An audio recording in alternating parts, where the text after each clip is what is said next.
नमस्कार, मैं हूं दिव्या और आप देख रहे हैं आंखें न्यूज 24। कांग्रेस सांसद और सीडब्ल्यूसी सदस्य दीपेंद्र सिंह हुड्डा ने अमेरिका के साथ व्यापार नीति के लिए केंद्र सरकार पर तीखा हमला बोला है। उन्होंने आरोप लगाया कि प्रधानमंत्री ने अमेरिका के सामने घुटने टेक दिए हैं। दीपेंद्र सिंह हुड्डा ने कहा कि अमेरिका से भारत से आने वाले कपड़ों पर 18% टैरिफ लगा दिया है, जबकि बांग्लादेश के कपड़ों पर 0% टैरिफ लागू किया गया। पहले बांग्लादेश भारत से कपास के कपड़ा बनाता था, लेकिन अब वो अमेरिका से कपास खरीदेगा और बदले में अमेरिका को बिना टैरिफ के टेक्सटाइल्स देगा।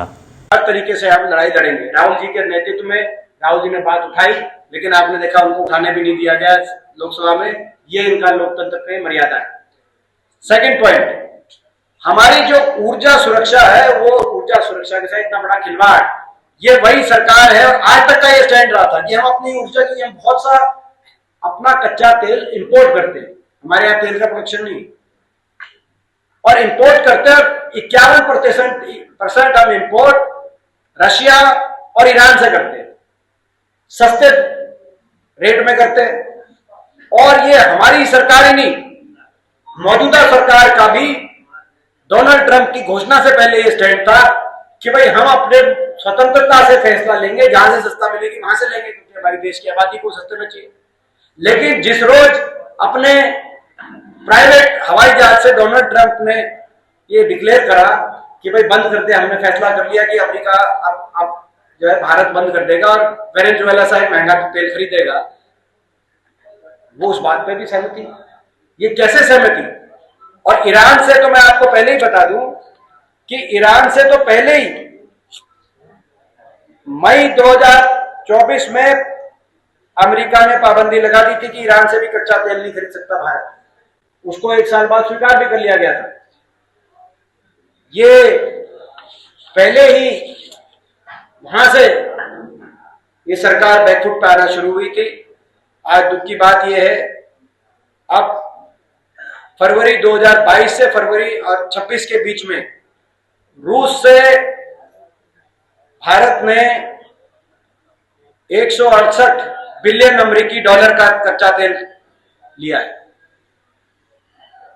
और सस्ती दरों की वजह से 20 बिलियन अमेरिकी डॉलर यानी कि 2 लाख करोड़ की बचत हुई, केवल रूस की बता रहा हूं। और जैसे मैंने कहा, इतना ही हिंदुस्तान 40% रूस से लेता है, 11% ईरान से लेता है, 51% तेल इन 2 देशों से ले रहा था। लेकिन ये फैसला वाशिंगटन में किया गया, ये फैसला होना चाहिए था दिल्ली में, अपने देश की जनता को देखते, लेकिन ये फैसला वाशिंगटन में लिया गया। ये भी हमें बड़े दुख के साथ कहना पड़ता है कि देश की संप्रभुता, देश की स्वतंत्रता के साथ खिलवाड़ भारतीय राष्ट्रीय कांग्रेस विश्वास नहीं करेगी। ये भारतीय राष्ट्रीय कांग्रेस हमारे राष्ट्रीय हितों को की बलि नहीं चढ़ने देगी। ये हमारा संकल्प है। भारत राष्ट्र और राष्ट्र हित सर्वोपरि है, कोई ट्रंप सर्वोपरि नहीं है, वो अमेरिका सर्वोपरि नहीं है। ये हमारा मानना है, हमारी विचारधारा है, इसीलिए हम लड़ाई लड़ रहे हैं। इसके साथ साथ आखिर में एक और चीज कही गई, ये बड़ा खतरनाक, कि हिंदुस्तान ने ये वायदा किया, हिंदुस्तान ने, कि अमेरिका से 500 बिलियन डॉलर का सामान हम खरीदेंगे। पहले ये बात आई कितनी अवधि में, फिर इन्होंने क्लैरिफाई किया 5 साल। पहले तो ये नहीं समझ में आया कि भाई ये 1 साल में 5 साल में कितने, ये हम खरीदेंगे 5 साल। यानी कि अब मैं इसका तुलना बता दूं, 5 साल में 500 बिलियन, मौजूदा समय में 2024 में हमने अमेरिका से 43 बिलियन का सामान खरीदा, 43 बिलियन, और ये एक्स्ट्रा खरीदेंगे, 500 बिलियन का एक्स्ट्रा खरीदेंगे, हर साल 100 बिलियन का एक्स्ट्रा खरीदेंगे, यानी कि 43 बिलियन से, यानी कि अगले साल हम 143 बिलियन। अब आप अंदाजा इस बात का लगाना कि हमने लगभग अमेरिका को 81 बिलियन का सामान एक्सपोर्ट किया। अमेरिका को इतना 81 बिलियन का एक्सपोर्ट किया। 81 बिलियन पे ड्यूटी को बचाने के लिए आपने 143 बिलियन खरीदने की बात करी, यानी कि वहां के किसान, वहां की इंडस्ट्री 143 बिलियन का सामान बना के हमारे देश में लाएंगे। यानी कि 81 बिलियन पे 18% का अर्थ यह है कि लगभग 15 बिलियन की सेविंग के लिए, और अगर उतनी आपने 143 बिलियन लाना का आपने, यानी कि आपको 10 गुना अगर आपका एक्सपोर्ट वहां जाएगा, 10 गुना बढ़ेगा अगले साल, तब जाके बैलेंस होगा। आपको अपना अमेरिका में एक्सपोर्ट जो कि 18% लगा दिया उन्होंने, 10 गुना बढ़ाओगे तब जाके बैलेंस होगा, तब आपके लिए फायदे का सौदा नहीं है, तब बैलेंस होगा, नहीं तो नुकसान आपका है। नहीं तो यहां पे जॉब्स की बजाय अमेरिका में जॉब क्रिएशन होगी वहां की इंडस्ट्री में, चाहे गारमेंट इंडस्ट्री हो चाहे बाकी इंडस्ट्रीज हो, यहां के किसान की बजाय वहां के किसान को प्रॉफिट होगा हमारा। तो ये इस सौदे में